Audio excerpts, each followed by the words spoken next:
से। जिला बिलासपुर में तेज तूफान और बारिश से काफी नुकसान हुआ है। शक्तिपीठ श्री नैना देवी में सुबह से तेज तूफान और झमाझम बारिश से जनजीवन अस्त व्यस्त रहा, लेकिन श्रद्धालुओं का उत्साह बरकरार रहा है। काफी दिक्कतों के बावजूद काफी संख्या में श्रद्धालु माता के दर्शनों के लिए पहुंचे। हालांकि तेज तूफान से सड़कों पर जगह जगह पेड़ गिर रहे हैं। दिनों सवेर का ही बहुत ज़्यादा तूफान चल रहा, मीह तूफान बहुत ज़्यादा, जिहदे भगत फिर भी हुम हवा के माता रानी के दरबार से पहुँच रहे हैं। माता जी का आशीर्वाद प्राप्त करने वास्ते माता जी उत्ते विश्वास आस्था के भगत दूरों दूरों आके माता जी का आशीर्वाद लैन वास्ते माता जी दरबार से पहुँचे। किसी भी तूफान की जोड़े दरख्त गिरे हुए रस्ते बंद ने, फिर भी खुले जाने रस्ते भगत आ रहे हैं, हुम हवा के पहुँच रहे माता रानी के दरबार से। जय माता दी। बिलासपुर जिले में लगातार हो रही भारी बारिश ने जनजीवन को बुरी तरह प्रभावित कर दिया है। बारिश के चलते शहर के कई इलाकों में पेड़ गिरने की घटनाएं सामने आई हैं, जिससे लोगों को भारी परेशानियों का सामना करना पड़ रहा है। हालात ऐसे बन गए कि कई स्थानों पर रास्ते पूरी तरह बंद हो गए हैं, आवाजाही ठप हो गई है। सड़कों पर गिरे पेड़ों के कारण यातायात बाधित हो गया है, जिससे लोगों को लंबा इंतजार करना पड़ा और कई लोगों को अपने गंतव्य तक पहुंचने में दिक्कतें आई हैं। आज मेरा नाम अनीश ठाकुर है और आज सुबह से ही मौसम ने जैसे ही एकदम करवट ली और 7 बजे के साथ 7-7:30 बजे के करीब एक भारी तूफान और बरसात जो बिलासपुर शहर में हुई है, इसकी वजह से काफ़ी नुकसान जो है जान माल का तो बचा है, लेकिन 1-2 जगह पे गाड़ियों के टूटने की हमने वहाँ पे देखा, गाड़ियाँ टूटी है। कई जगह पे जो है वो सड़कें अवरुद्ध हुई है। रोड़ा सेक्टर में भी पानी की टंकी एक मंदिर के साथ जो बनी हुई थी, उसकी वजह से गिरने की वजह से जो अपना लोकल मार्ग जो है वो अवरुद्ध हुआ है। तो काफ़ी ज़्यादा नुकसान आज इस बारिश की वजह से और तूफान की वजह से हुआ है। इसमें मौजूद है हम हिमाचल प्रदेश जिला बिलासपुर में आज जो सुबह से ही भारी बारिश और आंधी तूफान आया। इस आंधी तूफान के साथ ही यहाँ पे भारी पेड़ और भारी नुकसान हुआ है। और क्या क्या नुकसान हुआ जिला बिलासपुर में, आइए हम जानते हैं इनसे। जी, सबसे पहले आप अपना नाम बताएं। मेरा नाम अनीश ठाकुर है और मैं यहीं बिलासपुर का रहने वाला हूँ। जी। आज सुबह जो भारी बारिश और तूफान साथ में हुआ, उसकी वजह से बिलासपुर में और रोड़ा सेक्टर मेन मार्केट और यहाँ चंगर सेक्टर में काफ़ी ज़्यादा पेड़ गिरे हैं और कुछ काफ़ी नुकसान हुआ है, जिसमें कुछ गाड़ियों के नुकसान भी हुआ है और कुछ 1-2 जगह पे जो था वो लैंडस्लाइड भी हुआ है। तो इस तूफान की वजह से काफ़ी नुकसान जो है यहाँ पे लोगों का हुआ है। जी, आइए इनसे बात करें। आप अपना नाम बताएं। मेरा नाम अब्दुल कयूम है जी। तो मैं अपनी शॉप पे आया सुबह जी। तो काफ़ी तूफान पड़ा। पहले तो बारिश हुई ना माड़ी मोटी जी। तो उसके बाद ऐसा तूफान आया, संभालना मुश्किल हो गया एकदम। तो आज से पहले क्या ऐसा तूफान देखा था आपने? नहीं, आज से पहले ऐसा तूफान नहीं देखा।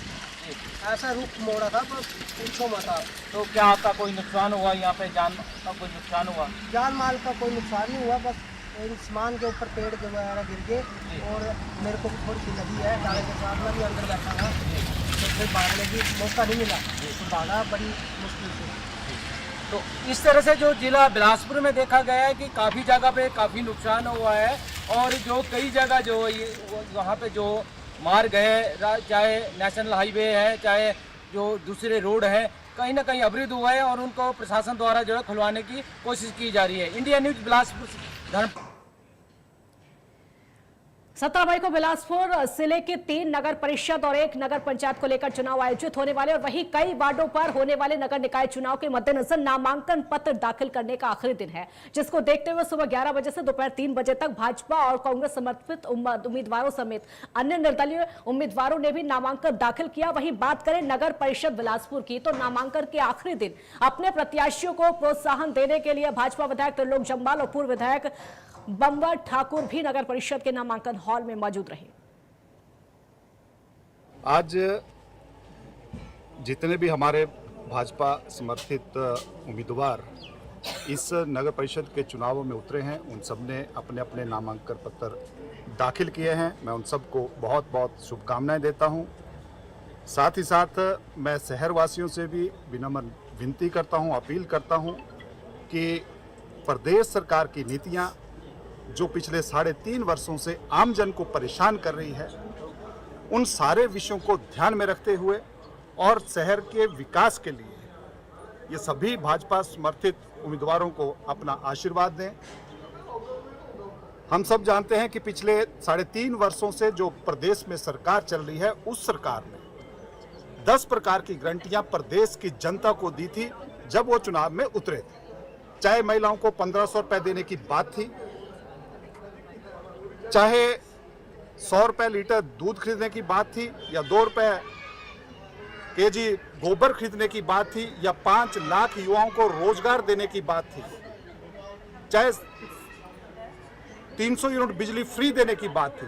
ये कोई भी काम, कोई गारंटी पूरी तो नहीं हुई, लेकिन जहां मेरे गरीब आदमी को 100 रुपए बिल पानी का आता था शहर में, अब 441 रुपए मिनिमम बिल आए। जिन लोगों को बिजली के बिल जो एपीएल और बीपीएल में थे, उनको स्मार्ट मीटर लगाकर उनको लगभग डबल या ट्रिपल बिल आने वाले, और 1 मीटर की कॉस्ट लगभग 10,000 रुपए के आसपास। शहर के विकास में गरीब आदमी का सबसे बड़ा कंट्रीब्यूशन है। तो प्रदेश सरकार ने जब से बनी है, तो यूडी डिपार्टमेंट ने जितनी भी ग्रांट्स हमारी नगर पालिका थी, सारी ग्रांट्स रोक दी। जो एपीएल बीपीएल के लोगों को राशन सोसाइटियों में बहुत सस्ते दामों पे हमारी सरकार के टाइम में मिलता था, उस राशन का अब जो मार्केट का प्राइस है, दोनों का बराबर हो गया। तो गरीब आदमी जाएगा कहाँ? शहर में जो स्वच्छता का आलम है, पहले जहां 40 आदमी 50 आदमी हमारी सरकार के टाइम में होते थे, अब केवल 12 या 15 लोगों पे सीमित हो गए, और अब जो टेंडर नगर परिषद से इन्होंने कराया, केवल 11 लोगों के लिए कराया। तो शहर में स्वच्छता का क्या होगा? 100 करोड़ के लागत से पूरे शहर में नड्डा जी के आशीर्वाद से जो यहाँ पहली बार हमारे ट्रीटमेंट प्लांट 2 लग रहे हैं। जब से बिलासपुर बना है, एक भी ट्रीटमेंट प्लांट हमारे पास नहीं है, लेकिन अब 2 ट्रीटमेंट प्लांट बन रहे हैं। पूरे शहर में सीवरेज का काम चल रहा है, 100 करोड़ से है। लेकिन ये सरकार, इनके लोग, इनके कॉन्ट्रैक्टर जो ये 100 करोड़ से बन रहा है, उसमें भी भाई भतीजावाद कॉन्ट्रैक्टरशिप में फंसे हैं। जो नालियां उखड़ी हैं, वो वैसे ही उखड़ी।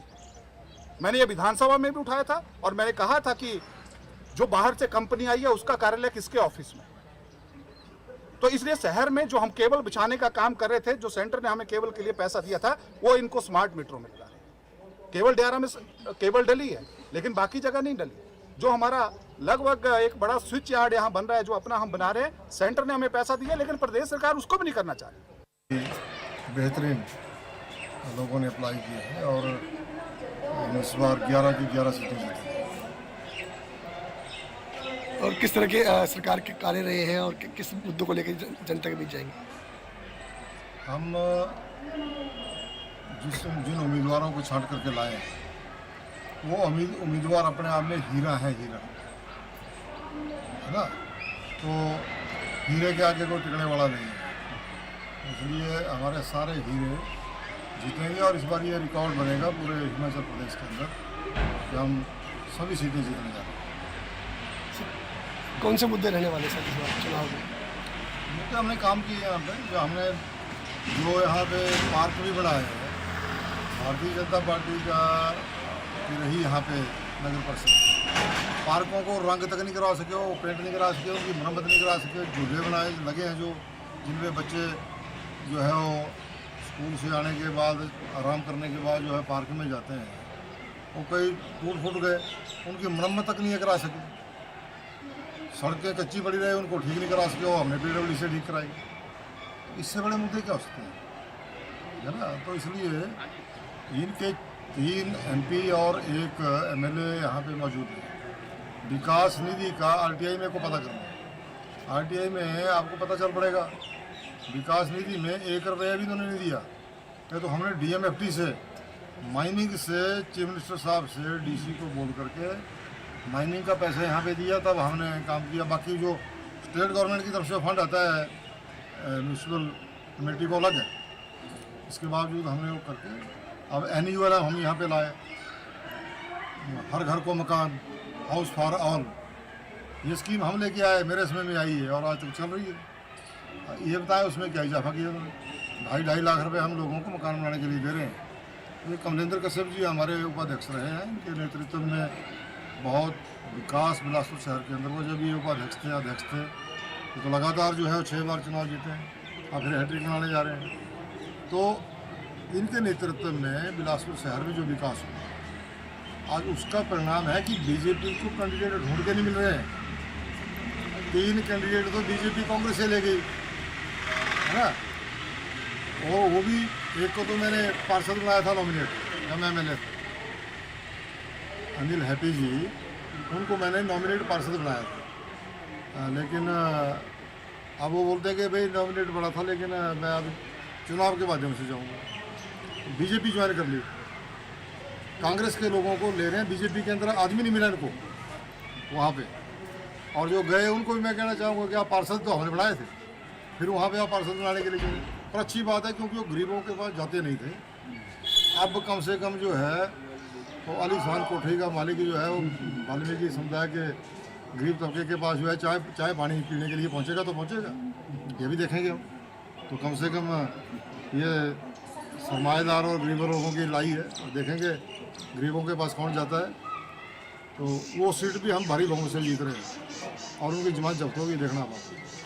इतनी बुरी हालत भाजपा की है कि कांग्रेस के 3-4 आदमी तो कांग्रेस के पास है गिड़गड़ा कि आपको टिकट देते हैं, उनको लालच प्रलोभन दे करके।